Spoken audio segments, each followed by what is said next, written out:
Hello, I'm Bill Smithers. I directed the videotape you're about to see. My experience as a professional actor in film and television and theater began in 1950. My experience as a director began in 1969. I've been a member of the Actors Studio since 1952. Lee Strasberg, who was artistic director of the Actors Studio and who died in 1982, is perhaps the most prominent figure in 20th century America in the field of actor-director training. He is world-renowned for his development and his extension of the work of the great Russian theater practitioner Konstantin Stanislavski. Lorrie Hull, whose work this tape is based on, and who was a master teacher at the International Stanislavski Conference in Paris in 1988, taught for Lee Strasberg for 12 years, eventually becoming his senior faculty member. She is the only instructor ever asked by Lee to organize and teach the course, Understanding of the Method. Ms. Hull currently teaches privately in Santa Monica, California. I am pleased to be talking to Martin Landau, one of our finest American actors and an Academy Award-winning actor. Welcome, Marty. Thank you, Lorrie.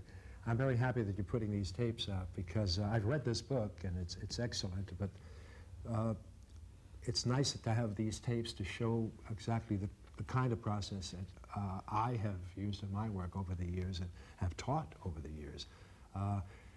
The work that Lee Strasberg has continued of Stanislavski's, wonderful relaxation exercises, a wonderful kind of getting the instrument together where impulses occur, the body and the voice follow suit, and all of that stuff will be in the tapes, and I'm looking forward to it, because reading a book sometimes can be a little problematical if you don't actually see the work in progress. That's right. That's why we're basing the tapes on Stanislavski and then also Strasberg. Well, two fine gentlemen. Right.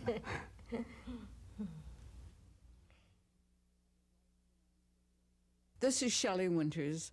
I would have liked to have been on the video for Lorrie and her class and book, but I'm in Europe shooting a film, Portrait of a Lady, for Jane Campion.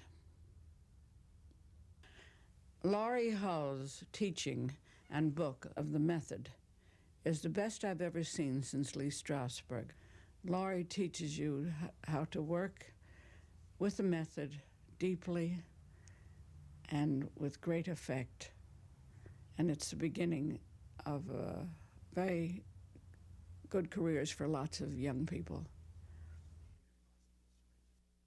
This is the first in a series of videotapes in which you will see demonstrated a representative group of important acting exercises, as well as effective memory training, physical actions, playing the inner action or intention, and scene work. Ms. Hull's book, Strasberg's Method as Taught by Lorrie Hull, a practical guide for actors, teachers, and directors, provides the theoretical foundation for this work in greater detail than we can possibly do in this format. But we believe that the practical experience to be seen here will greatly enhance any reading you might do. We suggest that the best way to use these tapes is in approximate 20-minute segments, either for individual work or class work.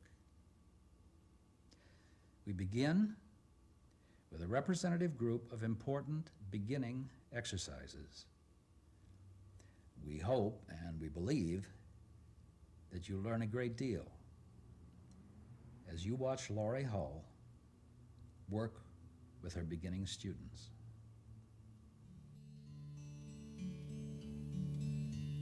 One of Stanislavski's most important discoveries was the value of relaxation for the actor, both in training and performance. In his 50 years of teaching, Strasberg evolved methods for training relaxation. Strasberg found, and I found in my 30 years of teaching, that these techniques work the best for the most people. you'll see that we have here 3 actors sitting in chairs. Now, I want to talk about the chair. Lee Strasberg himself chose this kind of chair.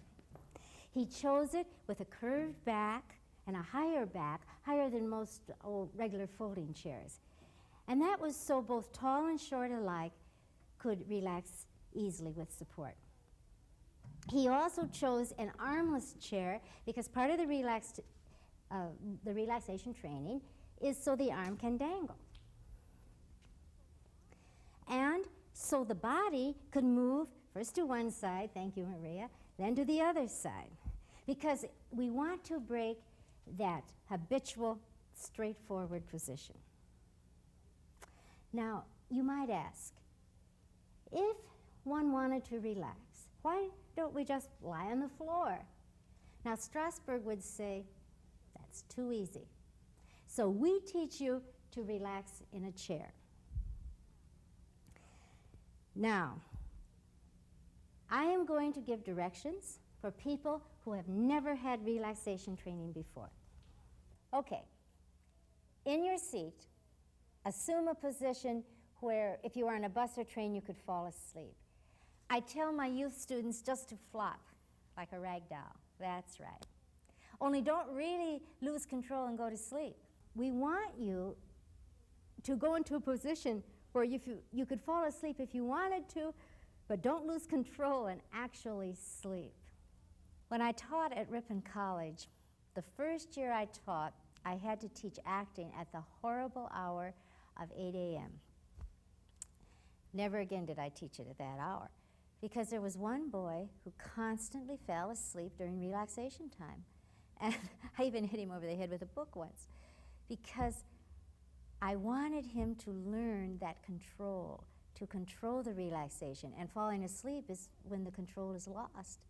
So, for all of you, sleeping is not what I'm trying to teach you. Okay, that's good. Now, I think you've cleared yourselves physically, mentally, and emotionally, so you can start now moving large groups of muscles. And I want you to move from the large connecting muscles. The theory is that you move from your shoulder, which is a large connecting muscle, and then all the muscles down below through the fingers will follow, or from the hip, a large connecting muscle, and all down to the toes will follow. Now, Maria, we usually suggest that if people have high heels on, they take them off. It'll throw you off balance, and you'll be able to relax better. That's right. Don't worry, Regina, about slipping out of that chair. Just adjust and squirm if you find yourself slipping. When I studied with Strasberg in New York, he would have the students work on relaxation by being still in the chair, as these students were at the beginning in that initial position. However, later years, he evolved to the point where he asked the actors to constantly move from the large connecting muscles. And I think the reason for this was twofold, as I mentioned earlier. So they could become aware and identify where they were tense, and then to let it go. So I ask all of you to constantly move. Just sometime, as Strasberg said, you're shaped like a pretzel. That's good, Greg. Okay, now I want to check you. So Regina and Maria, keep doing what you're doing. Keep working on relaxation. I'm going to check Greg first. Greg, go back to your original position where you just flopped. That's right. Okay. Okay, your arm's pretty good. Okay, you notice how the leg just flops. That shows he's relaxed it quite well. Yeah, I noticed he turned to the side and he moved it in a wide circular arc, which was good, because he helped identify his tension, and then he dropped it off. Now, the fingers should be relaxed, and the arm, you see, this is tense. This means there is tension. So again, you move your arms through a wide circular fashion. That's it. wide circular fashion, and then just let it go, drop it off. That's one way of doing it. Another way of getting out tension is to move from the shoulder as high as you can, reaching up to the sky. Keep the fingers relaxed. Identify where you're tense, all the way, down or up, and then let it go. That's right. That's much better. Good. We also want the back to be free floating. Now, I noticed when Greg was working on the back, it was a little too tense from the neck down. Now, he's a new student, and he'll eventually get that. The back should be free floating. That's better. Almost like a hoochie goochie, or we don't want to teach you Elvis moves, but it's almost that in the back. That's it. So the back is relaxed from the lower back muscles all the way up to the top of the head. Strasberg used to say it's all in the head, meaning that if the head relaxes, the rest of the body comes, or sometimes you just have to give it the best effort. But to start with the first area of special tension, that's the area of the brow into the side of your eyes where the muscles are, where the blue veins are. So the forehead should be placid, and there should be a placidity and just a feeling as if all the tension is running out from the brow down the side of the face. That should be on both sides of the face, past the muscles where the blue veins are and out. All right, now the second tension area is from the bridge of the nose into the eyes. Now, in order to relax the eyes, and you notice there is a little flickering here. Greg does have a little tension in the eyes. So I ask you, Greg, to open your eyes and very slowly droop them closed. Let all the energy ooze out. Sometimes this is a great release for the actor. All right? Now the third area of tension is from the nose down through the mouth. These muscles. So I'm asking you to have a great big healthy yawn. Let it be grotesque. Feel the pulling of these facial muscles. Let the facial muscles relax. All right, now don't close your mouth so tightly. That's it. Keep it numb. Let's work on the mouth. Make like a jack-o'-lantern, and then go from one side to the other. We try to relax the mouth because the mouth is the seat of much habit, kissing, eating, talking. So we have to have it just be open and lose some of that habit. That's it. Now under the chin should be relaxed. Your jaw should be slack. Just let it go. Let it go. Yawn again. That's it. Now this time don't close it quite so tightly. Let your mouth be numb as if you've had Novocaine or been drinking. Keep this slack under the chin so your tongue is relaxed. All right. And just keep working particularly on the eyes. Then the fourth area of special tension is from the back up through the neck. It's all connected, and the back is the seat of much traumatic tension. So let's check the neck.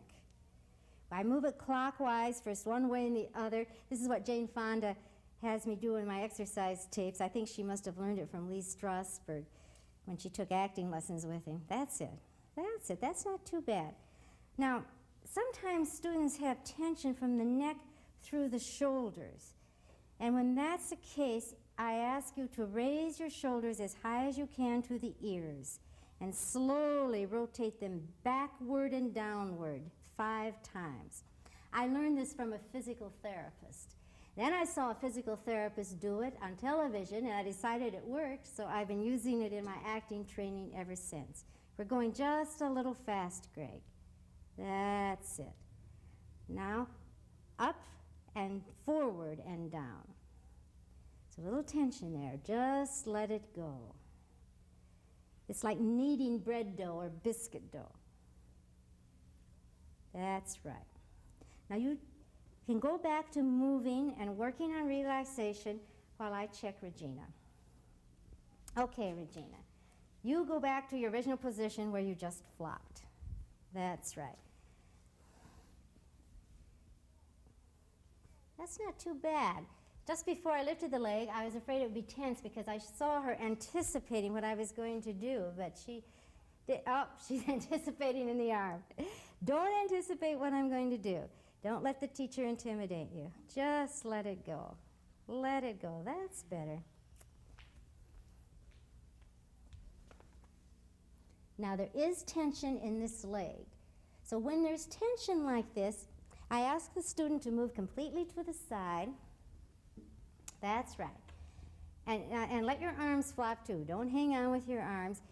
And now check this leg, the leg on this side. Move it in that wide circular fashion, slowly. Let yourself relax. When you're checking one area of the body, don't let yourself tense another area. That's it. Raise it as high as you can to the sky for 2 reasons: to identify where she's tense and then to let it go. All right? Go slowly because we don't want to diffuse the energy. All right, now go back to your original position where if you're on a bus or train, you could fall asleep. That's better. Does it feel better to you, Regina? It is much better. You can tell. You see? She worked it out. That's good. All right, let's see what's happening with your hoochie-goochie back here. Okay, sit up and let's see if the back can relax well here too. Just let it be free-floating. All right, and all the way up to the top of the head, it should be relaxed. Now she's in a position where doing the exercise work, it's fine. We don't want people to lean forward. They can be straight up like the head's a pumpkin on the top of a pole. But in relaxation, it's okay to go back down. That's it. Because there's sometimes tension in the neck. And when there's tension in the neck, I ask the student to put the fatty part of the neck against the chair here. Now, students used to say to Strasberg, but that's not comfortable. And he said, we don't care about comfort. We want you to relax under any circumstances. Now, there is tension in the neck, so we're going to try some other techniques too. Let's work a little bit on your head too. As we say, it's all in the head. First, the brow area, down the side of the face.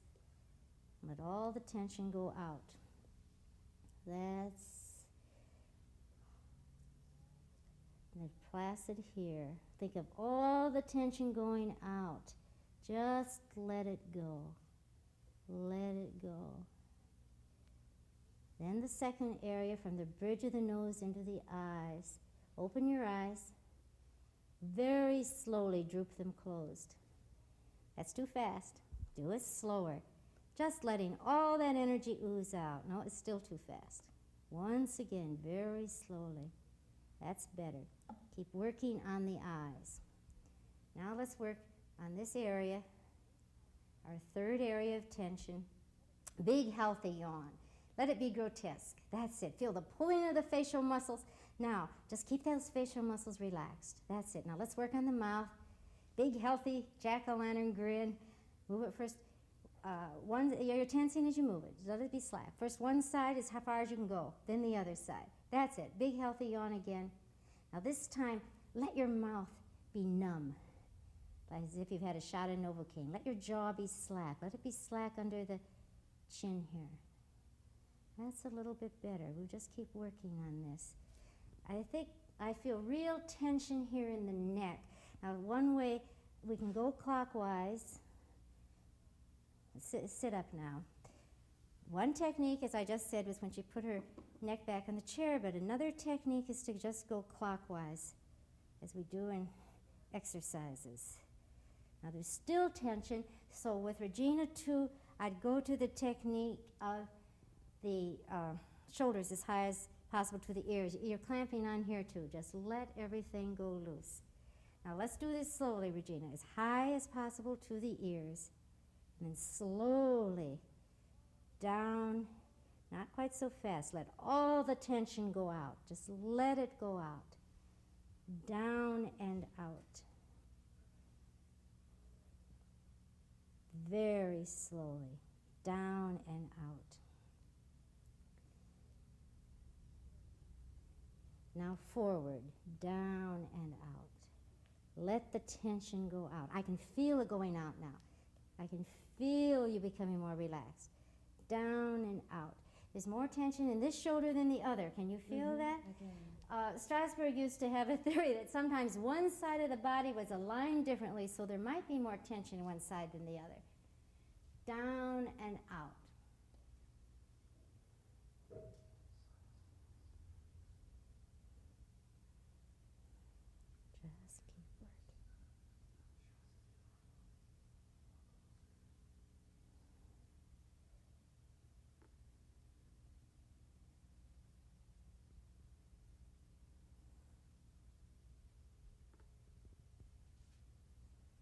Let's go back now. That's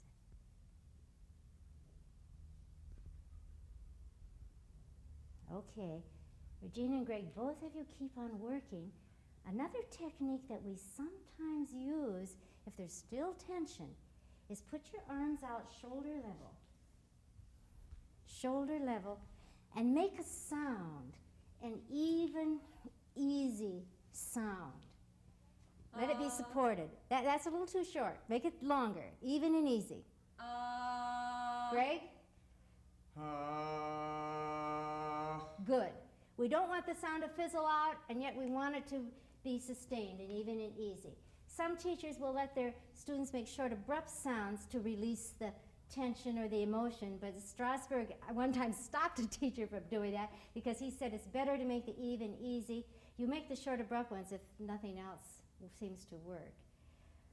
Another technique that we sometimes teach is, you can do this in class or at home at night. Just keep working on your relaxation, even though you're listening to me. As in all of our exercise work, you don't look at me. You and what you're doing are the object of concentration. You are concentrating on relaxing to concentrate. They go hand in hand. Now here's this other technique. You can tense one muscle at a time and then let it go. Starting with your toes, let it go up one side of the body, up the other side of the body, up to the top of the head until finally the whole body is relaxed. The theory is that if an actor can get relaxation in this way, then the whole body will come. Okay, Maria, I see you're already in the position where you're on a bus or train. You could flop, and so I'm going to check you now. Good, good. You can see her arm is well relaxed. And so is her leg. If you noticed the way she was moving in the right way to identify the tension and then to let it go. She was working well. Good, good.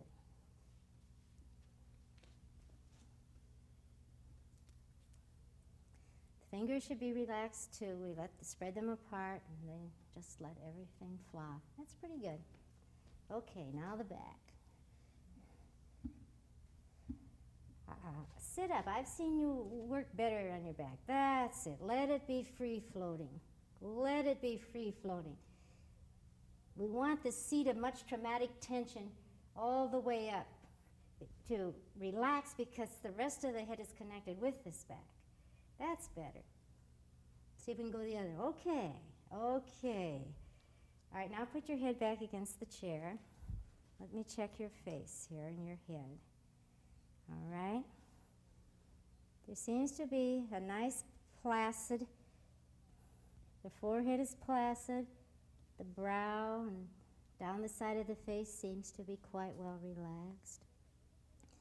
Let's work a little bit on the eyes, from the bridge of the nose into the eyes. Open your eyes, Maria. Slowly droop them closed. Okay. How do your eyes feel to you? Do they feel relaxed or is there some tension there? A little bit of tension. There seems to be a little tension. So as you're working, just before you start your exercise and while you're doing your exercise, particularly be aware of your eyes and relaxing them. Then there's this area. Okay, let's have the big healthy yawn. That's it. Keep your jaw slack, your mouth numb. It's just a little tight. Let it go. Just let it go. That's it. For the more advanced students, we sometimes just say, let it go, because eventually these techniques have to work, so you just do let it go when you're working professionally.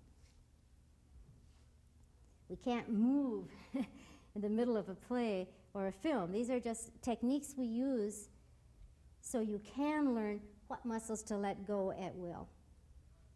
Okay, let me see. Neck seems pretty good. All right, all of you, just keep on working on relaxation and remember to be constantly moving. Notice how the two new students, Greg and Regina, grab the chairs with their hands as they relax their legs. This is incorrect. Now notice how Maria, who has studied with me a little longer, relaxes her arms correctly and does not tense one area of the body as she checks another area. Maria is clearing herself, physically, mentally, and emotionally. I will work with Greg and Regina in future classes so they learn to relax more easily. New actors can work up to 2 hours just on relaxation alone. The more experienced actor may work 10 to 20 minutes only on relaxation. The time needed could depend on what the person's day has been. If there has been stress at work or driving on the freeway, I let the actor have as much time as needed for relaxation. Shelley Winters, who sometimes talks to my classes, can relax in 2 minutes, as I've seen her do, but she is a highly trained actress. I also ask new students to read the chapter on relaxation in my book and to watch the students already in the class so they'll know how to work on relaxation at home. Relaxation training leads to an actor's being able to relax groups of muscles at will before the camera or before an audience.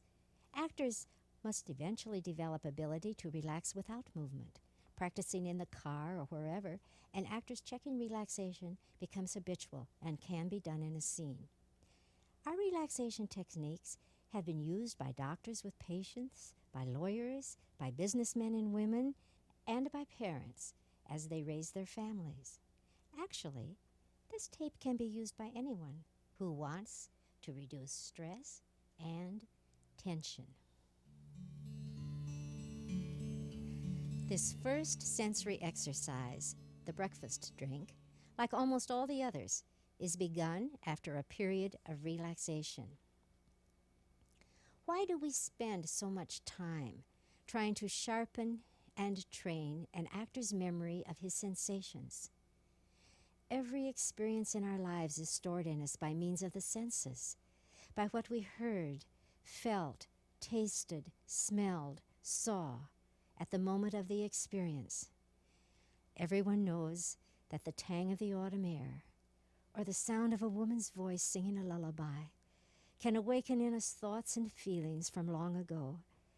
These experiences can be awakened and relived by the actor. If he can re-experience sensations of his own choosing at his own command, they can help him to create rich and unconscious behavior. The sense memory exercises are applied to scene work in order to provide the actor with a source of reality for his stage or film life, to help the actor enrich his awareness of life around him, and to increase his powers of concentration. In comprehensive method training, the actor explores the memory of his physical sensations in order to strengthen them, so they can be called on whenever necessary to help create a truthful character, a place, a time, or an event. I've asked each of these actors to practice this breakfast drink exercise at home during the past week before bringing it in, going back and forth between the literal drink and the imaginary drink. The actor should practice this exercise at home each day for about a week before bringing it into the class. He should practice from a half hour to 2 hours a day or more, and just as in class, he begins at home by relaxing. When he is free and at ease, he starts with his real cup of coffee or glass of tomato juice or whatever. After spending some time becoming aware of his sensations, the actor turns away from the real object and tries to capture these sensations imaginarily. Just as when learning a poem by heart, he goes back and forth from studying the real thing to trying it out on his own. At the same time that this actor is learning how to recreate and relive sensations that he knows from his whole life, he is also learning, of course, how to concentrate, how to focus his attention and keep it where he wants it. In this first exercise, the breakfast drink, he is given an object which he knows very well and which he sees, tastes, smells, and touches almost every day. It is a relatively simple object. It is real, and it is chosen with no attempt to arouse feelings. The breakfast drink is the first exercise because it is a familiar, simple, non-emotional object which involves all the senses. We start with literal objects so an actor can become aware of himself and the world around him, can develop that full concentration and a sense of truth. So when he gets to a memory of sensation, such as pain or emotion, he has a point of reference that yes, he can do it and he can portray it truthfully and believably. Remember what I said, concentration and relaxation go hand in hand. Maria, you tried a little bit with one arm and you're trying with your shoulders, Regina, but you must do more. You must turn to the side, check your legs, check your arm, check your whole body as you're doing the exercise. Relaxation doesn't stop during an exercise. Particularly for new people, you should know that. And when you do check, keep the reality of it going through sight if you set it down, Regina. You keep it going either through sight or touch. Please take your time. Don't rush. Give your full concentration to your drink and the liquid in it. Regina, don't gulp it down like you do in the morning. You don't actually repeat what you do in the morning. You take your time. You don't pantomime for us. That's better. You take your time and you explore thoroughly all the sensory aspects connected with the drink. I ask that you give your mug and the liquid in it your full attention. Okay, Regina. Just you keep on with what you're doing also. I'm going to ask you some questions. Remember, don't look at me. Just respond. Your concentration is on your drink. And as I said to Greg, just don't give me answers to please me what you think I want to hear. Be honest with what's happening so I can better help you. What are you working for now, Regina? The feel of the cup, How's the it rim. going? It's there a little bit. Okay, good. You're tracing the rim. Are you getting the size and shape of it also? Uh-huh. All right, just go all the way around that rim. Now, tell me specifically what you're feeling. It's there, but what is there? Well, what are you feeling? The bottom of my hand, my right hand, is warm, and up here it's cooler because it's the rim of the cup, I guess. But see, as I talk, then more things come in. Then I can feel the steam as I was describing that on my fingers. But it does come and go. It doesn't stay. Don't worry about it. That's very natural in all the exercise work for it to come and go. And when one sensation leaves you, you just keep the other sensations going that are happening, and you consciously focus on the sensation that is left and try to bring it back. Now, I want to get back to you said you felt the heat. I want you to be more specific there. Where do you feel it the strongest on your hand? Below my little finger, in that palm area. That's where I feel it the strongest. Okay, good, good. Keep all that going. Now, also, Regina, as you work, just think of all the tension draining out of your face. Don't let your face become tense. Just think of letting it all go out. That's better. That's better. Okay. What's happening now? The visuals came in for a second. Now, when you talk to me, you touch your face a little more. This is what I mean by relaxation and concentration go hand in hand. You relax as you concentrate as much as possible. I know you're new, and this will come as you do more exercises and do more of the work. You're having a very good start. Most new students do not do this well. All right, what's happening now? Working on the rim, the handle. And? Trying to feel the shape of it, semicircular. And it's also cool as my right hand stays warm with the bottom of the cup. The cup is half full. And the color of the cup comes and goes too. What's happening right now? Is it there or not? I can see the inside of the cup, the coffee. And it's funny because then I lost this part, the rim, the touch. So this is part of the training. Keep that sight of seeing the inside and keep that going as you also focus to bring back what was lost, that touch. What is the touch you're working for? Is it a styrofoam, glass, ceramic, what? No, it's porcelain. Porcelain. And it's brown. All right. And it's quite a large cup.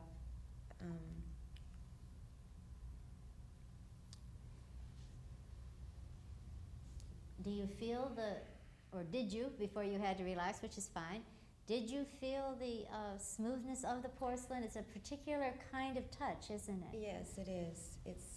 It's glazed, but it's smooth. And is It's it not there the for you? Textured glaze. It was there. It's here a bit. All right. As we say, if there's one real sensation happening, one real sensation can lead to another. You know, it's like a juggler. One ball goes up, and 2, and 3, and 4, and 5, until they all are happening at once. This is particularly true in the breakfast drink. It's like a mini acting on stage or in front of the camera. You work on one sensation at a time until finally they're all happening. Now, you did relax that left arm and hand quite well. Now I see tenseness in your right hand and fingers where you're holding it. So just take it into your other hand now and relax your right hand also. That's it. Try to keep the hand that's holding it relaxed too as you keep the touch going. The touch in that hand, the porcelain, the heat. Now I'd like to see you take it with both hands. Put both hands around it. See if that'll help you get that touch of the porcelain, the hardness. Is it working better now? Good, good. How's the weight coming? It's there a little bit. All right. Where do you particularly feel the pull of the weight? What muscles? My thumbs, those muscles. All right. Now, keep the weight going, and the touch, and the sight, the steam, everything that's going, try to keep going as you raise it very slowly up to your mouth. Very slowly. Feel the rim on your mouth. Explore. Put your tongue out and feel it. Get that rim on your mouth. That porcelain smooth touch. That's it. Now let some of the liquid go into your mouth. Feel it in your mouth, under your tongue, in your cheeks, and going down your throat.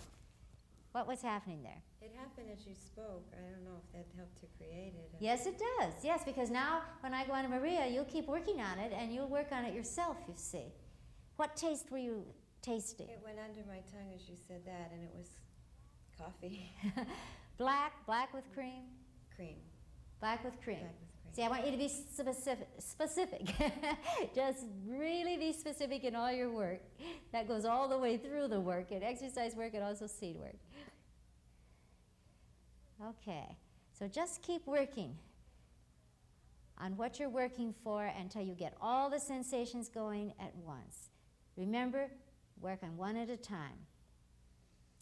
I'm going to go on to Maria. Maria, tell me what's happening with you. Well, I'm working for the smell and the steam on my face, and it seems to be working quite well. All right, where do you particularly feel that steam? Up my nose. Okay, and what is it? What is the smell and the... It's herbal tea. Uh-huh. Is there any spice in it? Well, it's chamomile tea, so it's pretty, not really spicy. It's more of a calming kind of a... All right, but it is a distinct smell, But it is a isn't distinct smell. All right. Did you work for any other sensations before I came to you that are working now? Yes, weight. And how did it work? And pretty good. You know, I got a good sense of it. I tried, you know, to feel the weight on my leg as well. And that worked? Mm-hmm. And I can see it's a red mug, quite large. It's made out of ceramic. And it's got little white hearts just along the bottom of it. I'd like to see you trace those red hearts. I want you to see them and feel them. Okay. Show me where they are.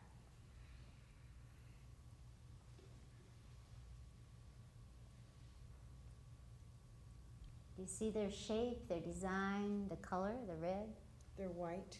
or white, whatever it is. And you I can- think of a heart as red, but you can't have a white heart. Okay, go on. And you can feel the little groove that, that they made when they were making it, I guess. And you feel the difference in the texture between the groove of the heart and the cup itself? Mm-hmm. Good, okay.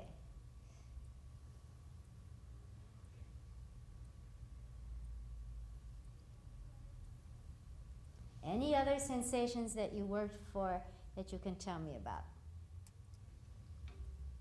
Well, I tried for taste, and I always seem to have a problem with it. All right. So, What's happening now? You're getting that weight and balance? mm-hmm. How full is that cup? About 3/4. Okay, so you know as you drink it, it'll be lighter, won't it? Mhm. And it'll feel differently on your arm as you drink it because it'll be lighter. So let's raise it to your mouth. Raise it to your mouth, feel the weight, keep the steam going, smell that chamomile smell. That's it. Keep everything going that's going, keep going. And now put the rim of the cup on your lips. Keep that smell going, keep the steam going. That's it. Just explore the rim a little bit. Explore it with your tongue. That's it. Do you feel the rim? Yes. And what about the smell? Smell is there. Good, good. Keep the feel. Remember what I said. One real sensation can lead to another. That's good. Now, drink a little bit of it. Feel the heat. Feel the taste. Feel it in your mouth, under your tongue, going down your throat. The heat, the taste, until it's in your stomach, and then feel it in your stomach. Okay, tell me what's happened. Well, I felt the heat, not the taste too good. But you felt the heat of the I liquid. felt the You heat. got the texture and the heat. Okay, you see, that's a good start. That's one real sensation happening. Now, if this doesn't come here today in class, when you go home and practice, you can practice with the real tea and particularly concentrate on taste. You always go home and practice with the literal drink and particularly concentrate on those areas that are weak. And in your case, it would be taste. When I taught first and second year acting at the college, some students seemed to get the sensory work immediately. It was just right there. Whereas others had to work and work and work and work to get it. But these latter people, when they finally got a real sensation, became good, solid actors. One real sensation can lead to others. This is true in performance as well as exercise work. It's like a juggler with a ball. First one ball goes up 2, 3, 4, 5 until they're all going at once. Everything we do in our work is in addition to and cumulative. But practicing at home is absolutely essential. And the time needed to practice at home varies according to the actor. Some may need more time than others according to where they are in their training, or it might be according to just where they are in their lives, too. What sensory aspect are you working for now? Sight And how's it coming? comes and goes. What's happening right now? Is it there or has it gone? There's an outline of it, and there's a distinction between the cup and the coffee. Okay. Let's try to get it just a little stronger. Take one hand and trace the rim of the cup. Trace the rim, see it, get the size, the shape. Tell me what you're feeling now. Tell me what's happening as you do this. Okay, I'm seeing the outline of the rim of the cup. It's You see clear, it? clear glass. All right. Do you feel it also as you're tracing it? I feel the impression of something on my fingertip. Okay. But Keep the sight going as you also concentrate on the hardness of that glass. There's a certain touch there. It's hard, isn't it? yes, Okay, work on that. seem to be having some trouble seeing my cup. That's all right. Don't let it worry you. That's very normal for maybe one sensory reality not coming right away. And if one sensation isn't working, such as seeing or tasting or whatever, just work on it for a while and then don't let it be an obstacle. Go on to the next sensation. At home, you can always work on the drink again and particularly concentrate on the sensation that's not working when you work with the real drink. Now, you did relax your hand there, your left hand, when it was tense, Greg. Go back and hold the mug again as you did with your left hand, as you were holding it there. See, the reason why I wanted you to go back to that is your fingers and thumbs were touching, and you must create the space between. There is a handle there between. That's it.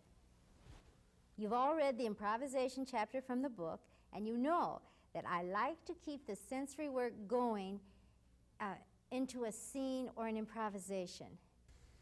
In a class situation, we have comments from the class after the improvisation or scene about how believable the sensory work was, how well it was sustained, and how well each actor related to and talked to the other person.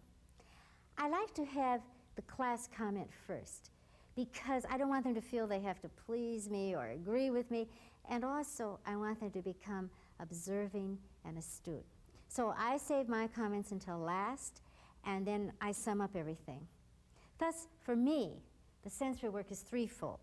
I check their relaxation, and then I guide them through their sensory work, and then I sum up and give comments about what happened with the sensory work and with their acting during the improvisation or scene where they kept the sensory work going.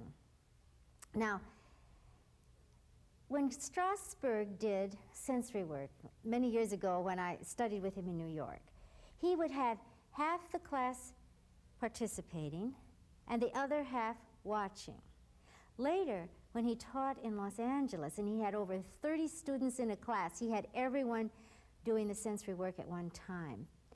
I think this was because he felt that they could progress faster if they worked every class section.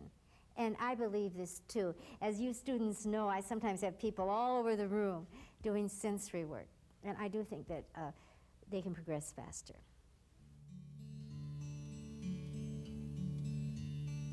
I've checked Greg and Jane's relaxation, and they can now begin the mirror exercise. They've been asked to keep their relaxation going as they do the exercise. They have read about how to do this exercise in my book and were given instructions last week, so they can start now. If they stand at home in front of the mirror, they stand here too, rather than sit. They try to see themselves in the mirror for 10 or 15 minutes before they begin to deal with the supplies used. In this exercise, they are the object of concentration, not the breakfast drink, but the actor and his or her supplies. In this, the mirror exercise, men generally shave and women apply makeup. Like almost all the other exercises, it is done after the actors have had a period of relaxation and after they have practiced it for about a week at home in front of a real mirror with the real objects, such as the razor, water, brush, lipstick, makeup, and so forth. During this practice, the actor carefully examines all aspects of his appearance, facial blemishes, hairline, everything, and of the objects he uses, their weight, touch, size, colors, contours, odors, and similar qualities. At least 10 to 15 minutes should be spent doing this.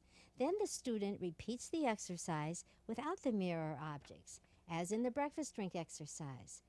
If there are any sensations the student is not able to recreate, he or she should return to the mirror and real objects, concentrating especially on those weak areas. This going back and forth between real objects and imaginary objects can be done as many times as the student finds helpful. The mirror exercise begins to awaken the actor's awareness of himself as a physical object. Recreating one's own image is much more personal than recreating a drink. Some students may cry in this exercise because they become so aware of themselves and their lives.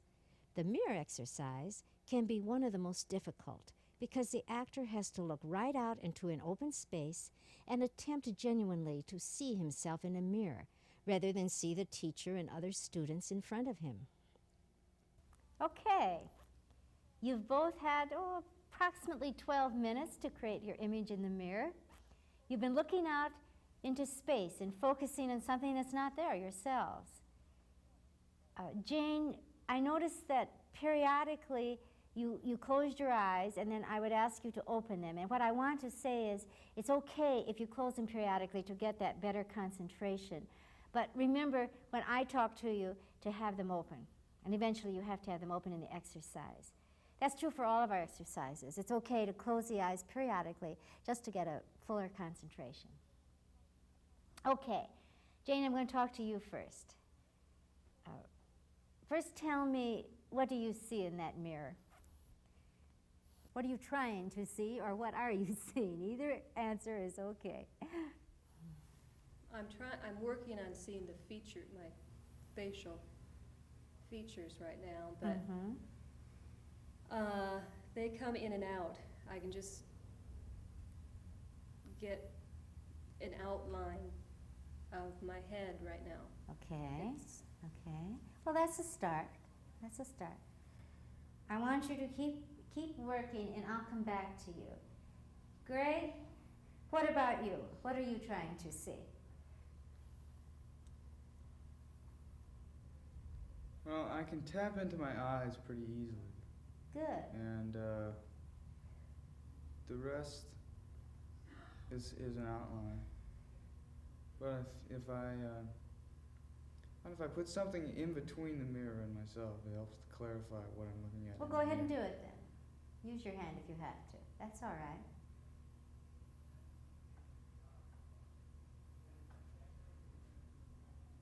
Are you seeing more of your features now? Mm-hmm. All right, what's your most attractive feature? My face. I mean, on your face, what is your most attractive feature? Children always tell me to say what I mean. My eyes. Okay. What seems to be the strongest? Is it still your eyes, of what you see there? Strongest feature? Yes, What's coming off the strongest for you as you look in that mirror? My eyes, definitely. Okay. And eyebrows, eyelashes, Okay. the whole eye area. What's the weakest? Everything below my face. You mean from your neck down? From my chin down. From your chin down. Well, don't worry about that. The important thing that we want you to see is your face. Right. You don't have to create all these other parts of your body. So keep looking at your face now. What do you like best about what you see?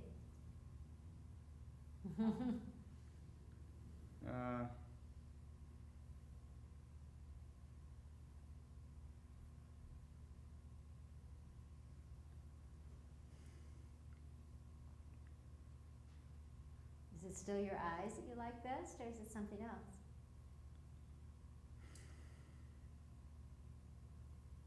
I would say, yeah, my eyes. Okay, what do you like least about what you see?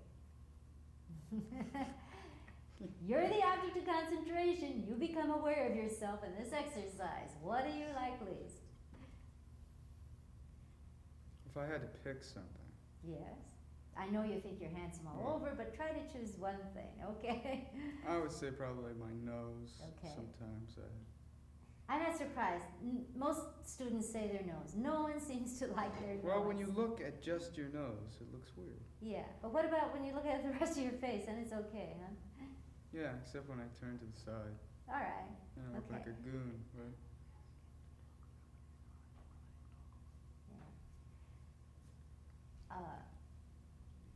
I noticed you smiled a little while ago. Do you notice any difference in your eyes when you smile? Does one eye look differently than another?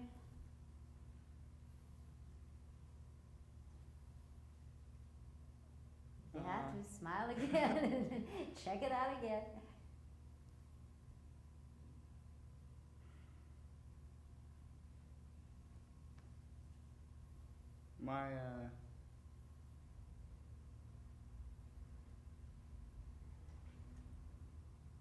My left eye closes more than my right eye.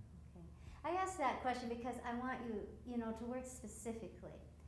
Go ahead now and just tell me what you're working for and what's happening. Just talk it through for me.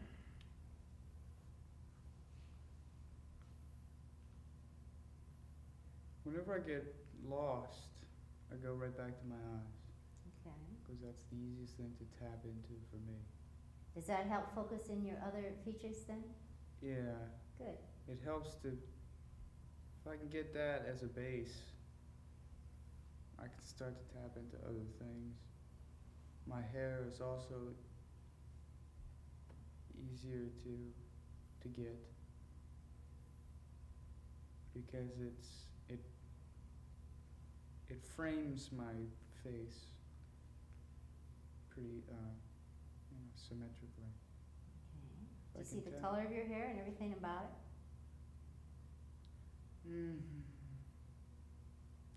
Not really the color, no. Okay. You just see the outline of it. I see the sort of the point that it comes to coming down in the front and starting to go back and Okay. Anything else? I have a problem seeing my ears for some reason. Okay. Probably because they're so small, Okay. but I just don't seem to think about my ears. Guess I should think about it. Okay, I want you just to keep concentrating on seeing your image, and when I don't want you to go with the objects yet, but sometimes when we go with the objects, then your image comes even stronger. But keep working out while I go back to Jane. Jane, what's happening for you now? Well, I can see my hair Okay. more clearly. I can see the color of it. And my eyes are the strongest. All right. My mouth is what, it's just not, it's not there. Okay. So your mouth's the weakest. Mm-hmm. Now, if you were to go home and practice this again, as you looked in the mirror, you would particularly concentrate on your mouth. So that could come in a little stronger. Do you see any moles or freckles or blemishes on your skin? I see wrinkles around my eyes. Okay, good. That's working specifically. Excellent. Anything else?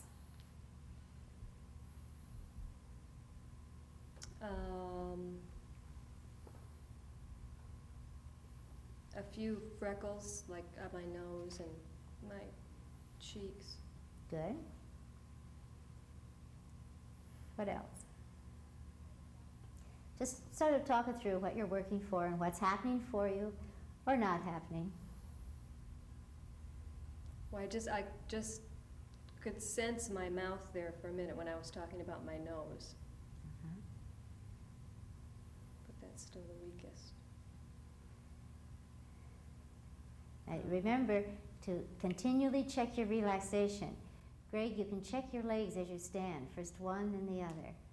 That sometimes helps you. Relax your legs and arms as you work on this. Just move it way out like you do in the chair, that wide circular position, and also up to the sky and drop it. That's it. Jane, you can do that too. As you keep looking at yourself in the mirror, continually check your relaxation.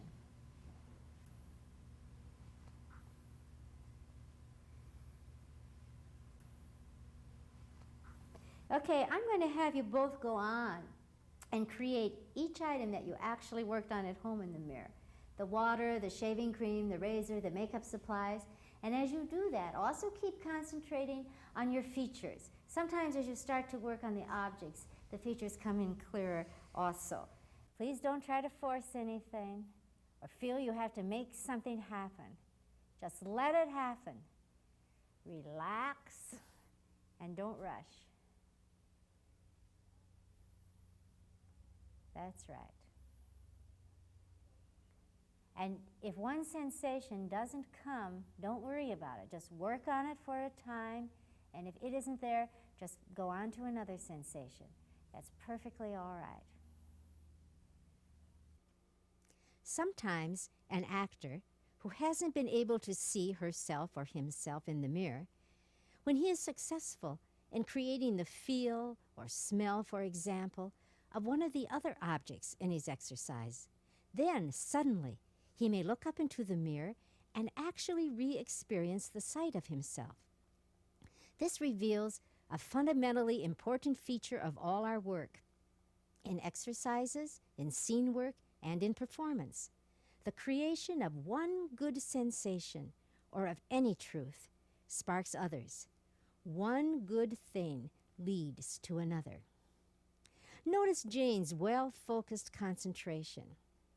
Concentration is the second element in the Stanislavski triad: relaxation, concentration, sense of truth.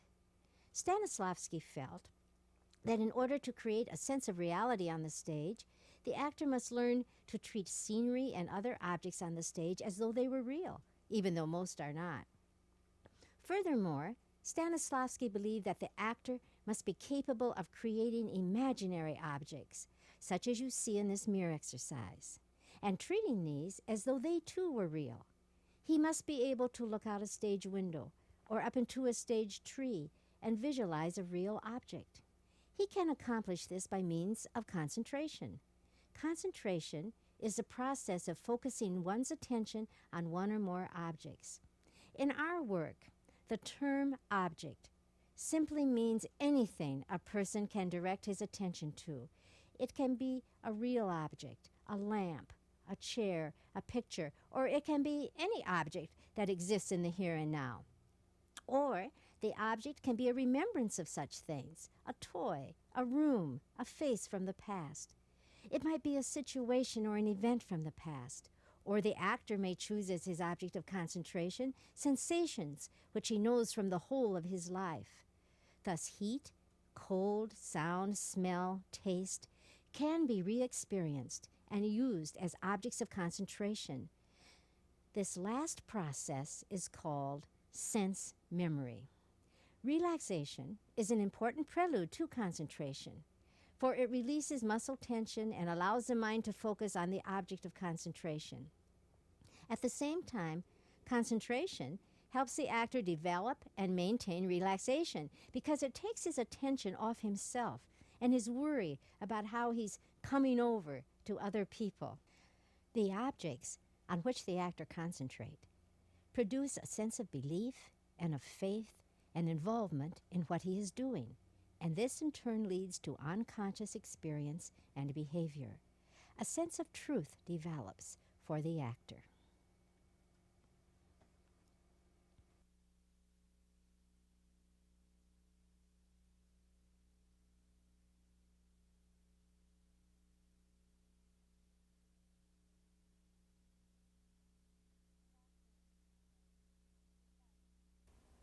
Strasberg used to say, start from where you are.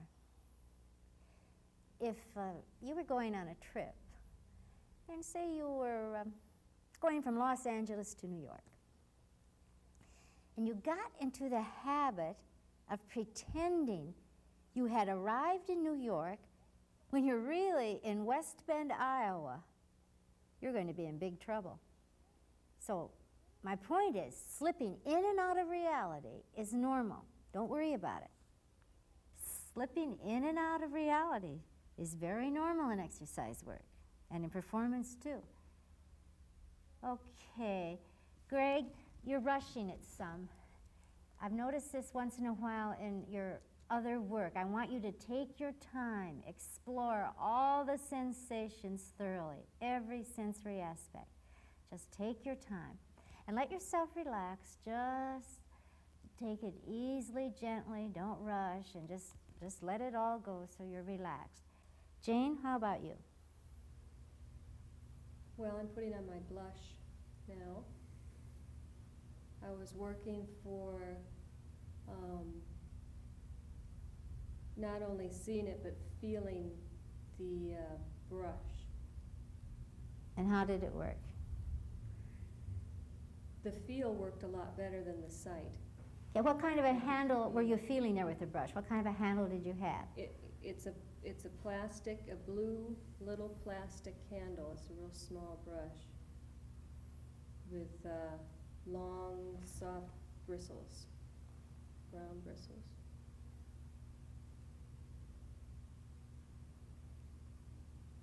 Okay. I notice that Jane does not touch her skin when she was putting on her makeup, and that was good, Jane, because that would have brought in another sensory element. And it's good for you to feel the makeup on your fingers and the makeup on your hand. So you're working well. Anything else happening? I'm working for smell too, and that's working pretty well. What with everything. specifically do you smell? Just like a powdery smell. It isn't really specific, but it's very powdery. It just sort of. Is this kinda a smell that's just connected gets with up the your brush nose. or your makeup Yeah. that's there? Or what? Okay. Yeah, it's the makeup. All right, just continue and verbalize for me what is happening for you sensorially, or not happening. Are you seeing yourself better in the mirror now, or is it still sort of an outline? My eyes are still the best, and it's funny because I can see where I put the blusher on, but I can't see my face. You see that section of your face. Okay, keep on working and just tell me what else is happening sensorially.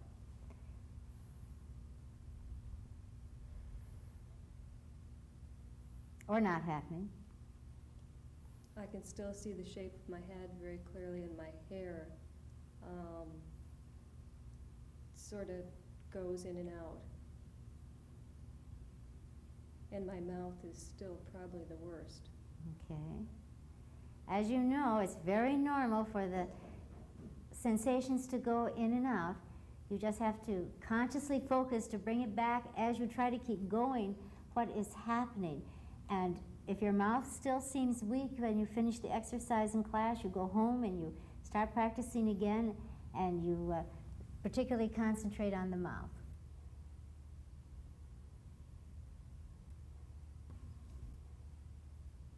Just keep on talking to me, Jane. Tell me verbally what's happening now, what you're doing, what's working sensorially, and so forth. I'm getting lipstick out now. It's the kind in a little flat, round container that you put on with your fingers. It's not the tube kind.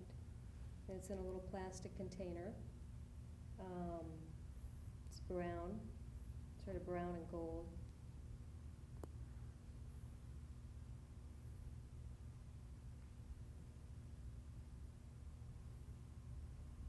Do you see it, feel it, what? I can see it. It's a clear gloss. It doesn't have any color to it. It's just a little bit pink, but it's clear. I mean, it's mostly clear.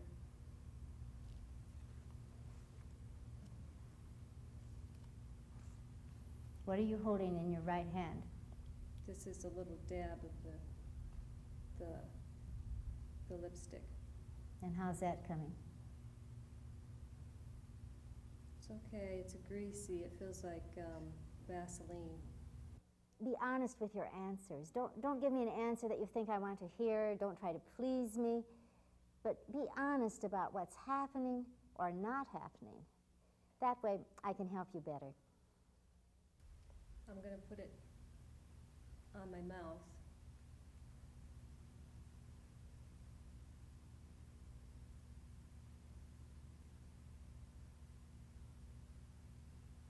I can feel it, but I can't see it. Okay, that's okay. You have one real sensation, the feeling. Just keep going.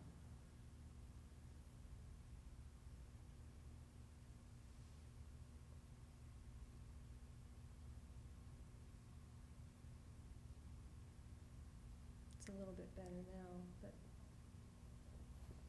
The sight's it coming a goes- little better? Yeah, Okay. goes in and out though still.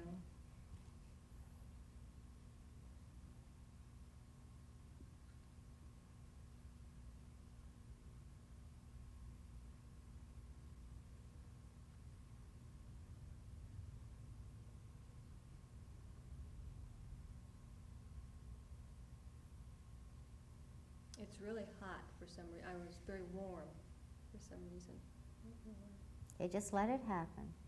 As you concentrate on your sensory aspects of the mirror, keep verbalizing, Jane, about what you're doing and what's happening. I'm still trying to see it.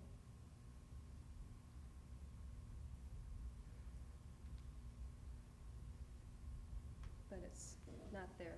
Don't let it be an obstacle. Go on to another sensation. You can practice this more at home. Go on. All right now. Sometimes when acting, an actor has to look straight ahead into the camera as if there is a mirror there.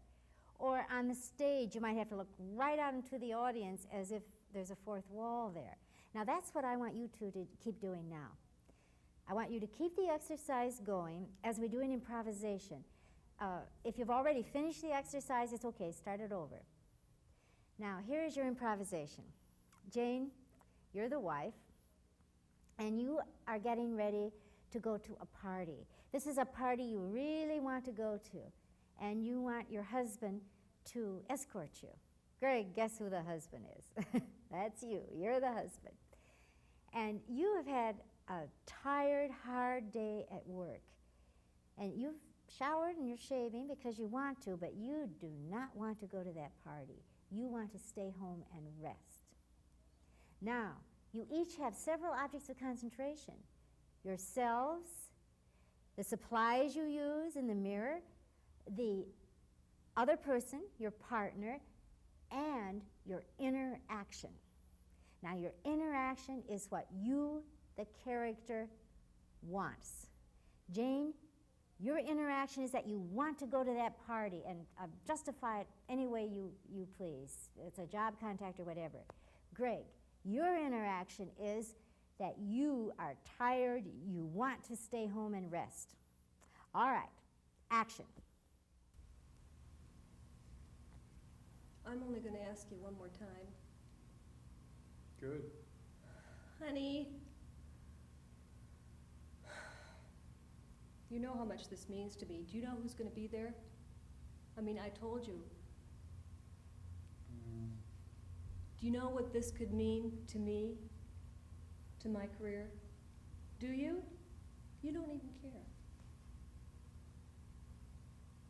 I care, I just care very little. Yeah, I wish I had $1 for every party I went to of yours. Oh, come on. Oh, come Give me on. that. Let's start with that. I do it for you all the time. Poor Jane. Shut up. You're so mean. I'm going to go by myself. Good, that's what I've been trying to tell Fine. you the whole time. I'm tired. Good. Alright? I just want to shave and go to bed. I can't go by, you know I can't go by myself. Why not? Because I have to have you there, okay? Keep the exercise going as you also look at each other occasionally. Look at him some too, Jane. Remember all your concentration. You look really nice. Sudden change of heart. You do, you look great. Put Yeah? on the new shirt I got you. You think I look that good? Yeah, you look fantastic. Please, Greg, please, we won't stay late. How late is late?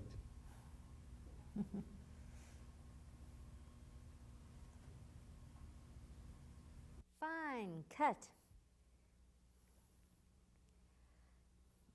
Now, we'll discuss as a class how well each kept the sensory work going and how consistently, and how well each related to and talked to the other person. One of them may need more work on a certain sensory aspect than the other. We want all of our sensory work to become second nature, so it's unconscious. Robert De Niro, who talked to our classes, told how he walked around the house all day as a character doing sensory work, so it would just become second nature. Sensory work is like a tailor-made suit. We don't wear it inside out with the seam showing. We don't show the work.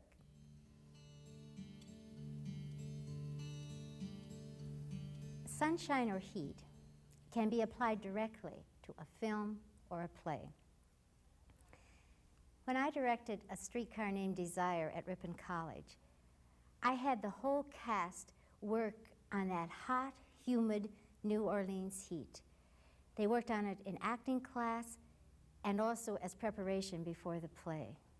And believe me, I know that New Orleans heat because my son Don and his family live there, and I've been there many summers. Now, the students who really got that heat going and worked on it were more believable and real in their acting.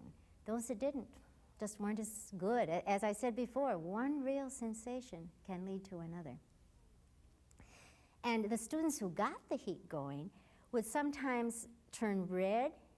We could see the red on their face and neck, or they'd perspire, and we could see that from the audience.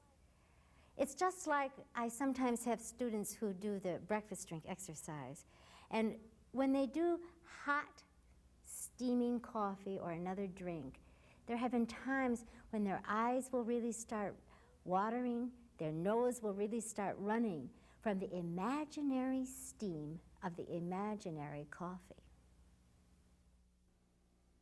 The sunshine exercise, which you see here, like most of the others, should be practiced each day for about a week before bringing it into class, preferably using the sun itself and relaxing before concentrating on the sun.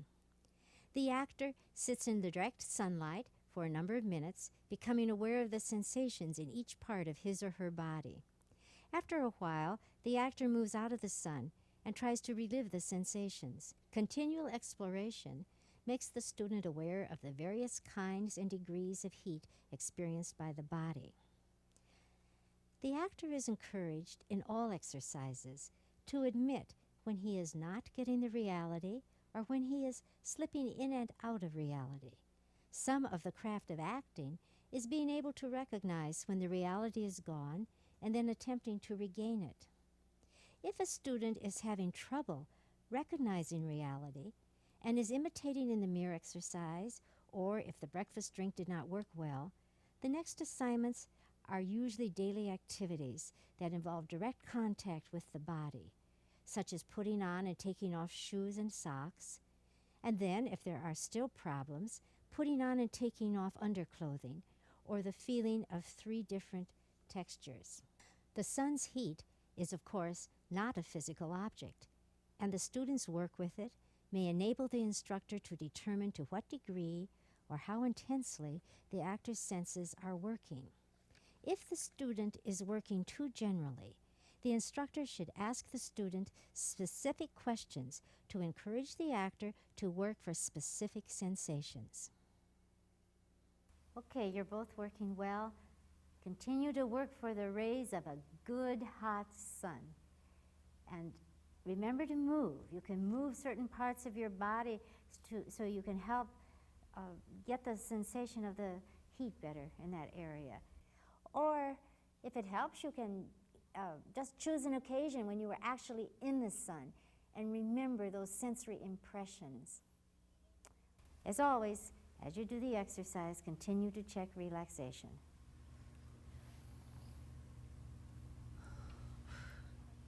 All right, Maria, where do you feel the sun's rays the strongest?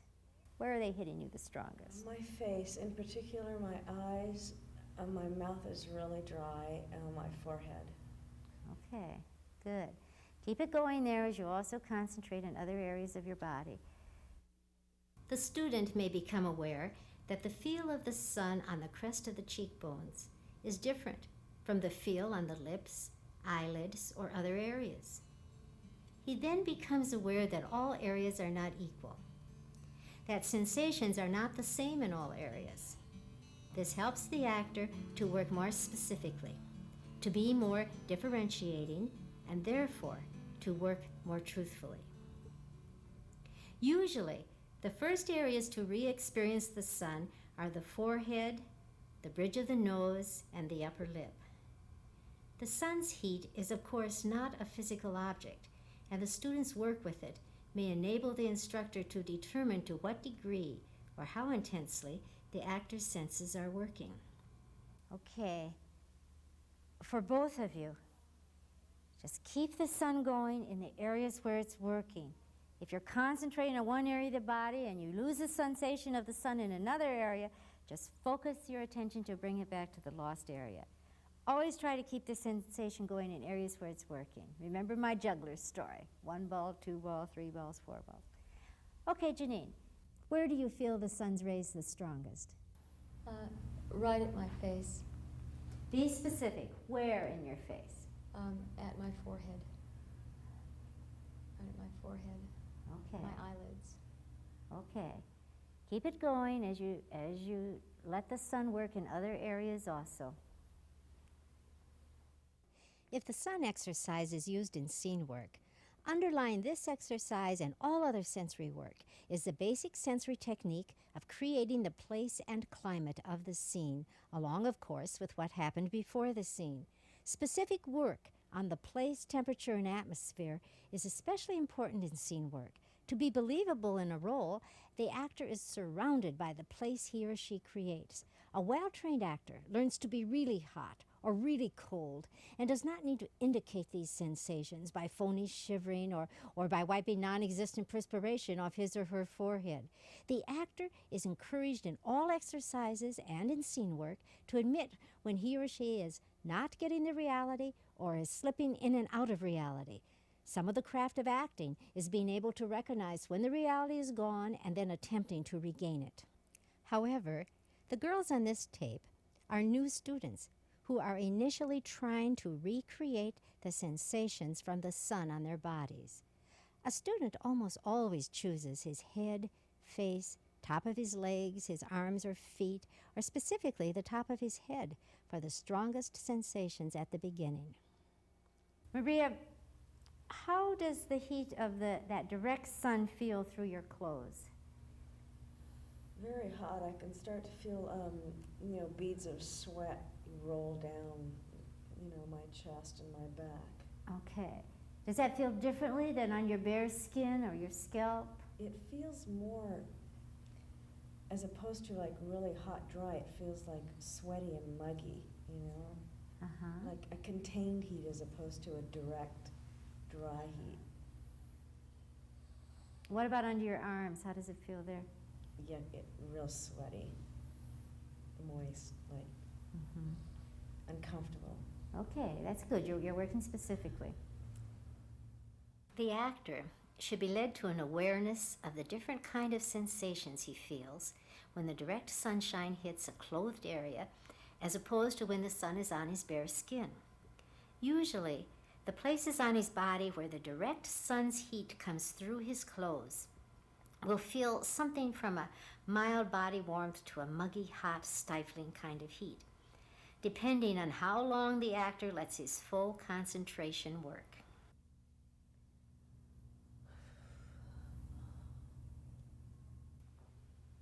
All right, now, some time has passed since you started the exercise.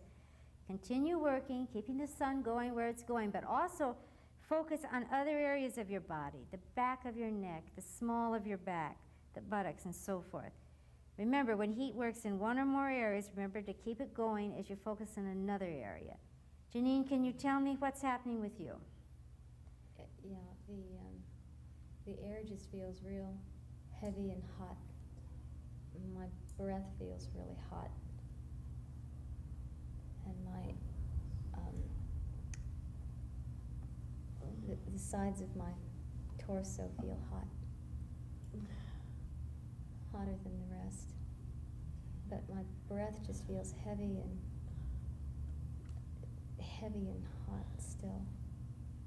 and the sun's coming right at my face, but if I move my head down, it hits across the top of my head, and if I move back, it hits across my throat.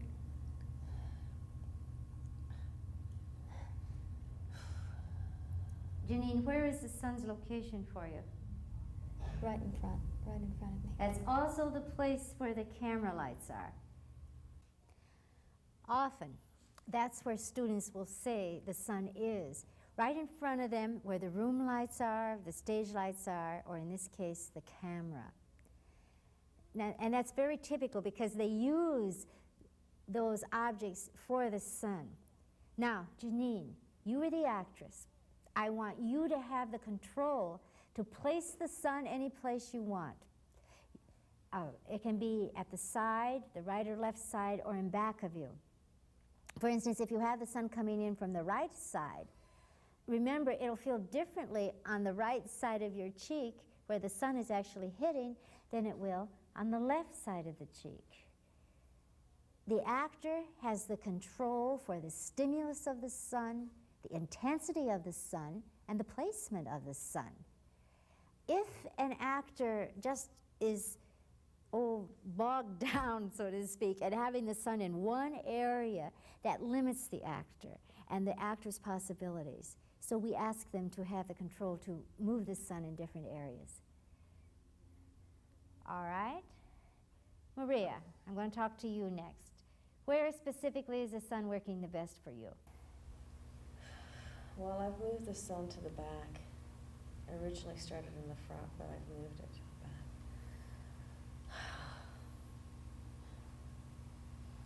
Okay, is it getting really hot? Yeah, I'm just getting really uncomfortable here.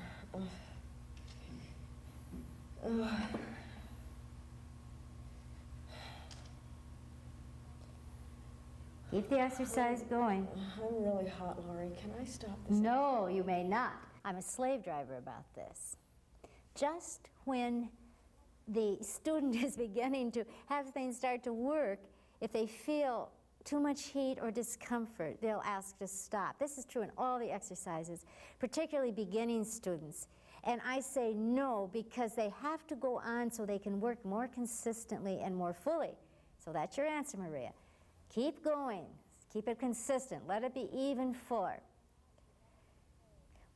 When I directed the play, The Dirty Old Man by Carlino, I actually had the actors working out in the sun, so they get the feel of the sun in their body and how it felt to squint into the sun. And we did it for a state play contest, and Walter Abel, the judge, said he really thought he was out in the sun with those actors. Okay, tell me what is happening now, Maria. What else is happening? Well, my palms are really sweaty, and my neck, and my hair's all sticky. Yeah. I'm starting to have problems breathing a little bit. That's good. Let yourself have problems breathing. It shows the hot sun is working. What else? I can feel it in my back and where my knees bend. Good. Just keep continuing. Let us know what's going on. Tell us what you're working on, how it's coming. Just continue verbalizing what's happening sensorially.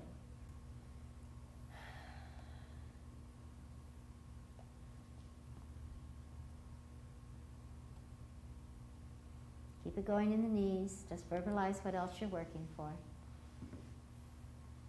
I can start to feel kind of sweaty in my crotch area, and kind of when I move, I can feel it in the side of my face, stronger than the other side.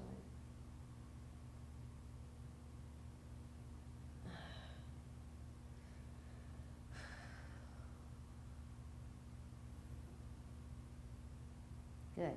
Anything else?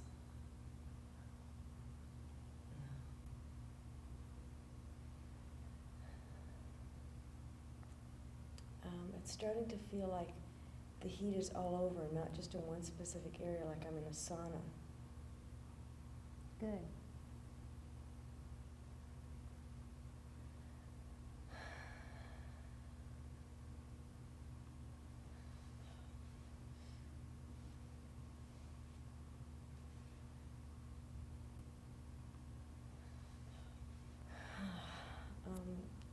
I can feel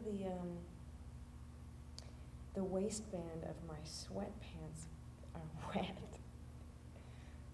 All right, now, keep the exercise going, but draw your chairs closer together because we're going to do an improvisation, and I want you to be able to look at each other and relate to each other as you keep the rays of this good hot sun going. I may call directions occasionally from the sidelines, but don't look at me. Stay in the situation. You have two objects of concentration, the sun and the other person. Get acquainted. Find out about each other in this improvisation. Notice I gave each actress a third object of concentration, or intention, as it is sometimes called. And this was to try to find out about the other person.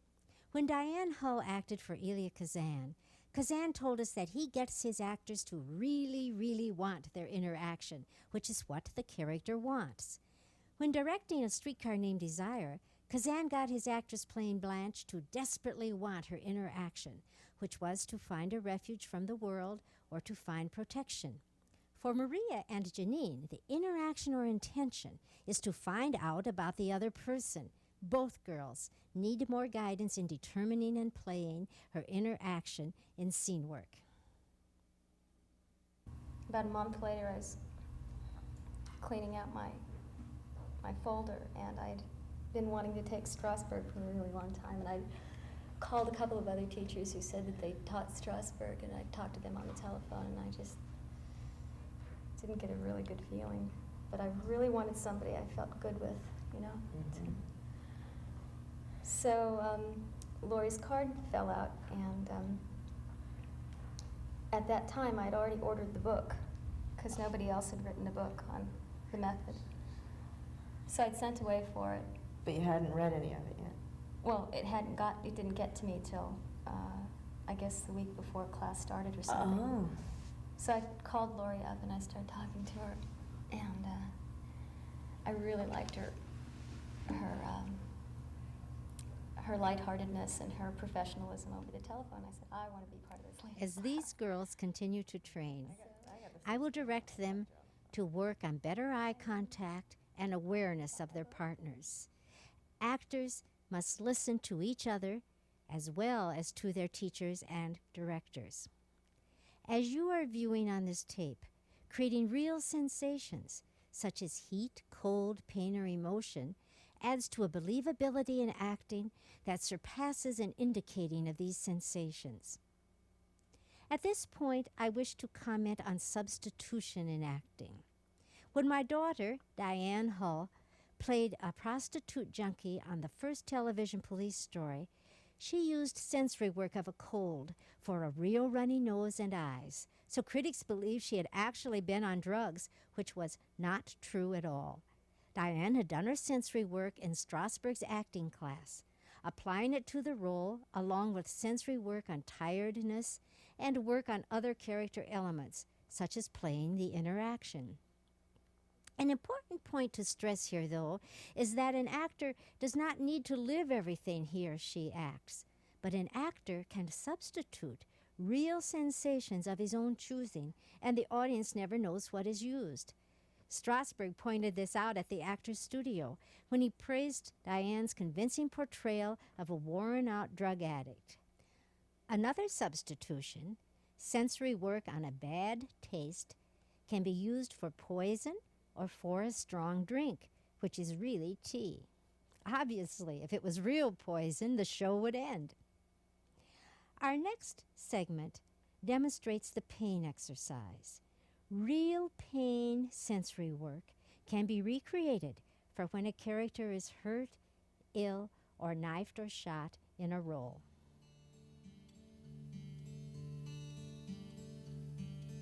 Since the earlier exercises don't always show whether an actor's work is intense enough, We advise instructors to assign sharp pain as the next exercise, or another exercise with an intense reaction, such as sharp taste or sharp smell. Strasberg told his faculty when I taught for him that some students don't react fully in the mirror or sunshine exercises. Pain is a good test of the actor's ability to recreate intense sensations. However, Strasberg did advise teachers to leave out the pain exercise or return to it later for students with psychological or emotional problems. In those cases, as well as for students who have had real difficulty creating sensory reality up to this point, Strasberg recommended further daily activities, such as putting on and taking off shoes and socks, putting on and taking off underwear, or the feeling of 3 very different textures, such as fur, sandpaper, and silk, or even jumping to the animal exercise, which requires objective observation. If a student is still not getting the sensory reality of the daily activities I've just described, Strasberg told his faculty to assign the personal object exercise ahead of its usual place in the sequence. Sharp taste and smell, the animal exercise, and the personal object will all be demonstrated later in our series. These exercises testing intense reactions are rehearsed at home like the others. But whereas sharp taste and smell can be practiced with the real thing, sharp pain, which we are now seeing, is practiced by remembering a sensation, and this in itself is a further step for the actor. As with all the earlier exercises, the actors have first done their relaxation. You're each working on pain in a specific part of your body. Keep it going. We ask students to choose a pain such as a toothache where there isn't any emotional connotation. For instance, a knifing or being shot would not be a good choice. Okay, keep it going, keep the work going. You each have your own kind of pain, and you're trying to recall the sensations involved with that particular pain. It's okay to let it spread.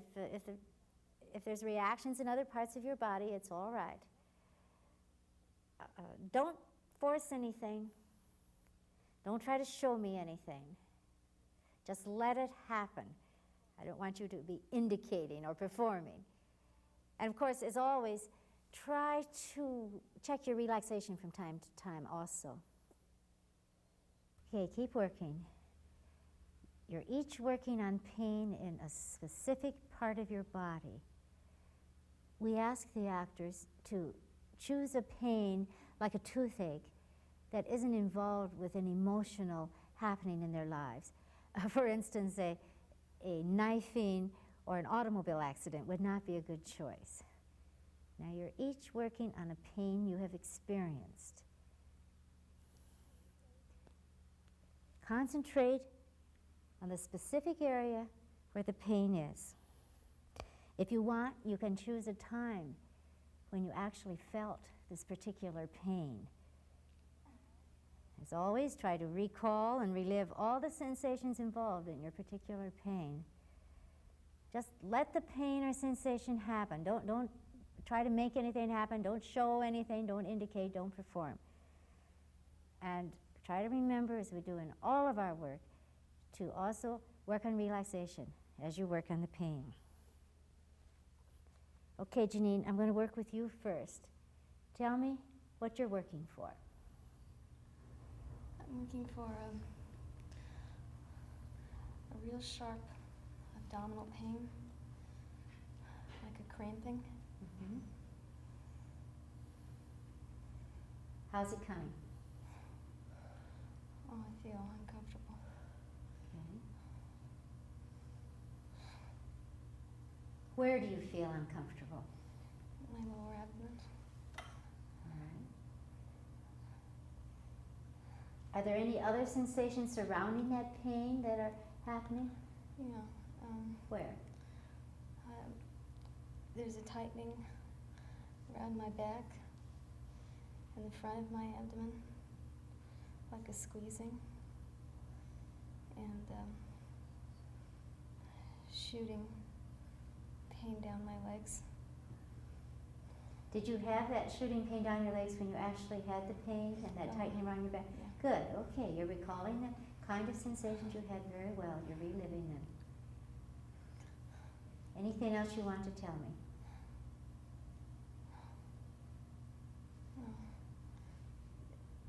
You keep concentrating particularly in your area where the pain is, and I'll come back to you.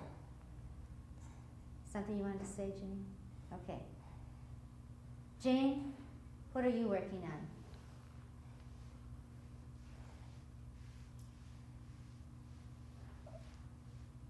It's a pain in my knee. How's it coming?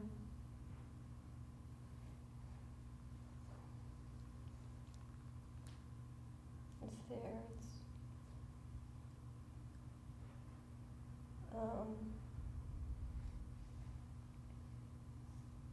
It's kind of all over my leg, though. So the pain is spread. That's all right. It's all right for the pain to spread. Just let it happen. You keep concentrating on the knee in particular, but it's okay to let it spread. Tell me what else is happening, Jane. What else is happening sensorially?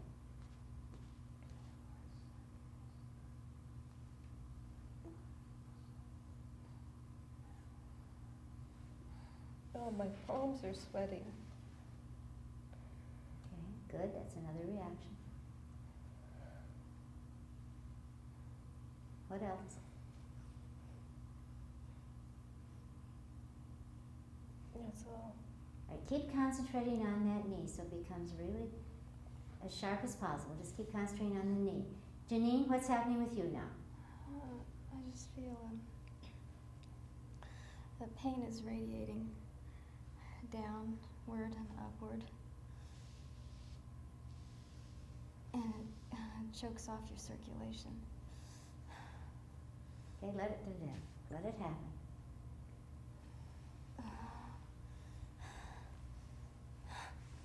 That's it. I want you to move. First move one arm and then the other. Let's see what happens. Janine, first one arm. That's it.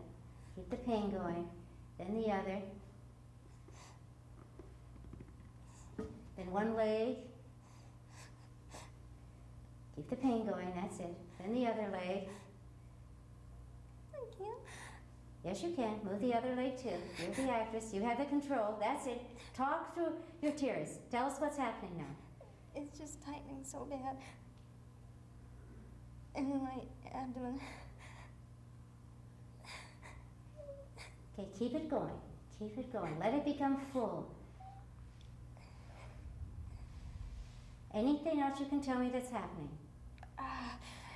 It radiates down my legs, up my back.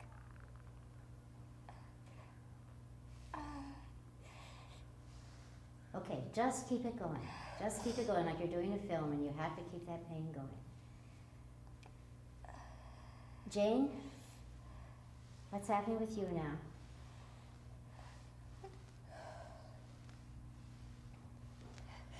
It's a little bit stronger. I'm finding it hard to breathe, sort of. Let it be hard to breathe. That's good. That's a reaction from the pain. Let that happen. Good. You've been quite still, Jane. I want to see you move too. Keep concentrating on the pain in the knee. Let it be hard to breathe. Move first one arm. Let's see what happens. Move your right arm. Then move your left arm. Keep concentrating on the pain. Let it be hard to breathe. That's it. Breathe deeply. Breathe deeply, Jane. Take deep breaths as you keep the pain going. That's it. That's it. Now move your right leg. Janine, you breathe deeply too as you keep the pain going. That's good. Now, Jane, move your left leg. Keep the pain going. Move the left leg.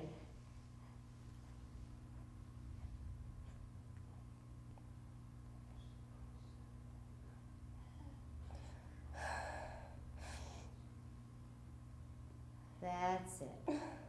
That's it. Let that pain happen, Jane. Let it happen. Just let it happen. Good. Good. Look at me, Jane. Look up. Keep the pain going. Keep the pain going, Jane. Look at me.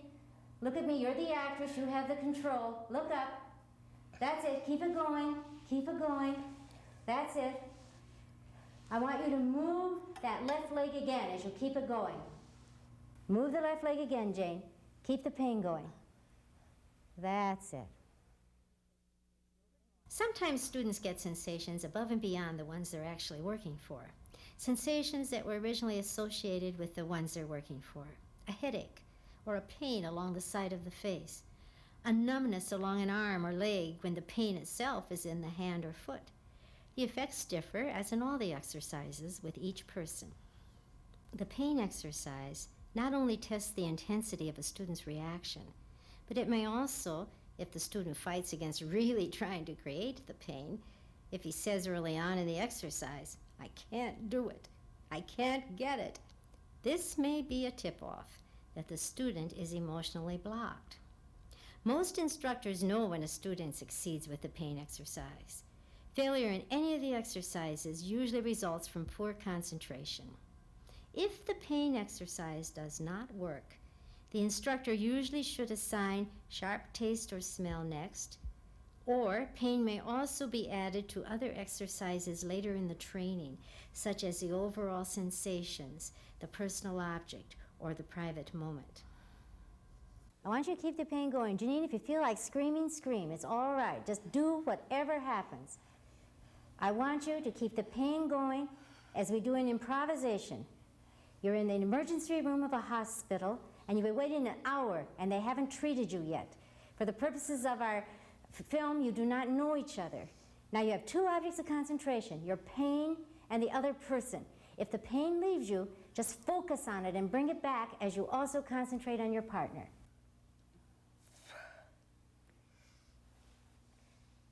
Janine, I want you to imagine that you see your husband at the door.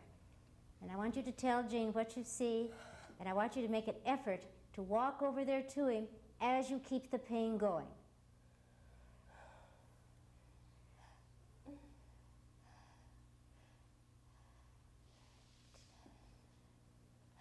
He doesn't see you, so you have to get to him, but keep that pain going.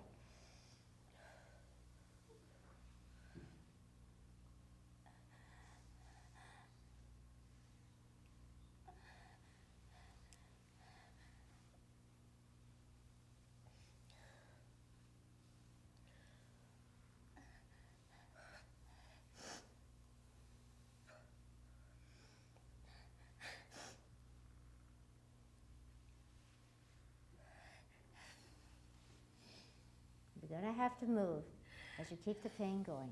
You might have to do this in a film sometime. Tell Jane why you're going. Husband's over there.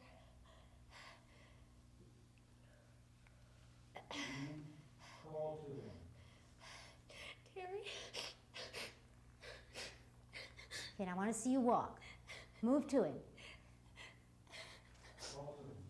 Terry? That's it. I'm over here.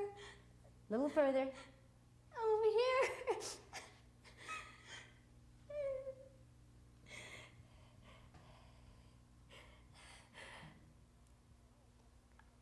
Go ahead, tell him what's wrong. Can't stop the cramping.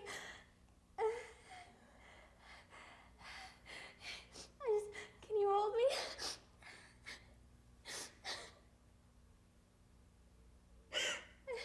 Can you hold me? Cut. Okay, come back and sit down, Janine. Now, part of our training is how to get out of the exercise. So what I would advise both of you girls to do would be to relax again, clear yourself physically, mentally, and emotionally, and concentrate on something very pleasant like the warm sun. We close with illustrations of bits of scene work. When Cloris Leachman, the Emmy and Academy Award-winning actress, worked with Lorrie as a guest instructor. The students in the scene work are more advanced than the students seen previously in the exercise work.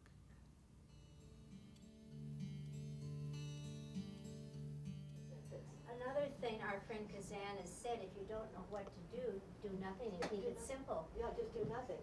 Particularly in film acting. I have given stuff, and I know how tender it is to love the babe that milks you. Do something with an object. Put that down. Put that thing down. Take your thing off as you're saying it. As you're saying it. I have given suck, and I know how tender it is. Fold it up gently as you're talking. To love the babe. Look, here's what I mean. Use that as an object, so that it becomes more important than what you're saying. You're making what you're saying more important. What you're saying is not important. That's the least important. So what you're doing is you're saying it really hard, and I really mean these words, and I mean it. But if you just say the words, what are the words? I have given suck, and I know how tender it is. I have given suck, and I know how tender. What is it? How tender it is to Tender love the it babe is to that love the milks you. babe that milks you. Then what? But I would, while it was smiling in my And I face, would pluck like its to pluck its eyes out. Look what happens by just Oh, saying all the right. words and using an object. That's what acting, that's what really good acting is. Take the thing off, use that, use what you have, you know. I've given suck, you know. Yep. That says something, and we can see how you're feeling inside by, this is the visible thing about how you're feeling inside. Always, always, always find an object. So, Now offer him some. You're letting that, you just picked up an object. This scene's gonna be about objects, okay? It's gonna be about objects. So you had that, you put some in, you didn't even offer him any. You see what I mean? Follow I mean, through. if you had a relationship a long time ago, you probably realize he likes it. You already know he likes it. Sure.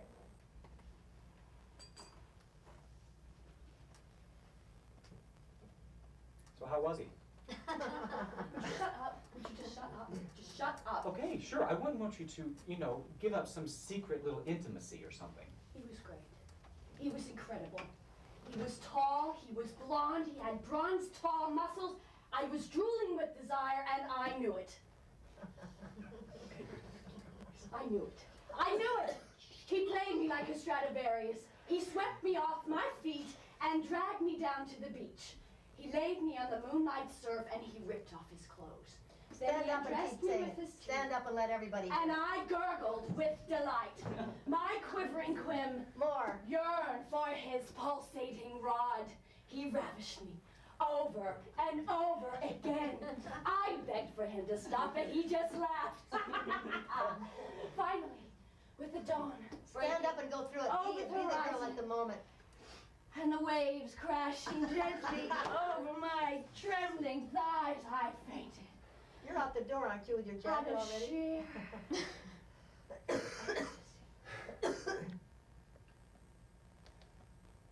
Did you have an orgasm? Oh God, you're being ridiculous! I can go out there tonight, make myself $15,000 2 hours tonight. Can you? Can you? Go on, do likewise, just AIDA. Get mad, you son of a bitches, get mad! You know what it takes to sell real estate out here? You wanna know what it takes? It takes brass balls. That's what it takes. Go out and do likewise, Jake. The money's out there. You pick it up, it's yours. If not, I have no sympathy for you. You wanna go on those sits tonight and close? You close, it's yours. If not, you be shining my shoes. And then you know what you be saying? You know what y'all be saying? Bunch of losers sitting in the bar. Yeah, I used to be a salesman. Tough racket.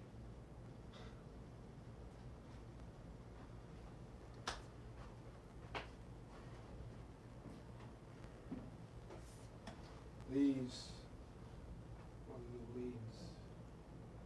These are the Glengarry leads. To you, these leads are gold. And you know you're about to get them. because to give them to you would just be throwing them away. They're for closers. I wish you all good luck. I'm sure you wouldn't know what to do with it if you got it. And you want to know why I'm here? I'm here because Mitch and Murray asked me to do me a favor. Asked me for a favor. I said, you want to know what the real favor is? To fire your fucking ass because a loser's a loser.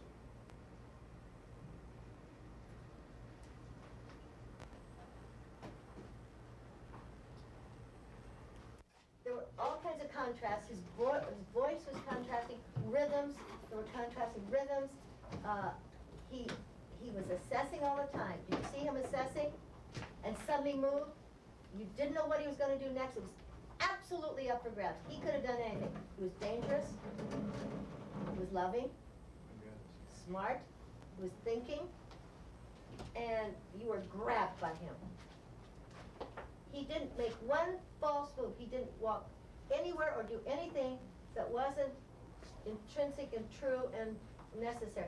The way he handled the object, which was these, whatever that thing was at the end, you know, it was gold. Excellent word. I heard every single word, even though it's just the quietest word. His intention was incredibly clear. I want to put in a plug for Everything Richard he here. feels about himself, everything he felt about himself as his character was visible. The calmness, the confidence, the power, the humor, the superiority. He could do anything he wanted. It was incredibly good. Really, not incredibly good. And I'm not going to tell the name of it because I don't want to hex it for you. But Tuesday night after class, Richard and one of the girls and I stayed, and we worked on a part for another movie. And I think he's going to get it because he's so good in that too. And he's just been in. What is it, Tina Turner? What's the name of the film? What does love have to do with it? He's just been in that. If you want to go and see back to that. I'm sorry, I haven't seen it yet. I haven't seen it yet, but I'm going to, Richard. We're just blown. And I have high hopes for him for this next one too. You're a tall actor. You're incredibly good. You're as good as they come in the world. Presence, yeah. Excellent. As good as anybody in the world is acting. This brings to an end the first tape in our series. We hope you found this work useful and interesting. We look forward to working with you again.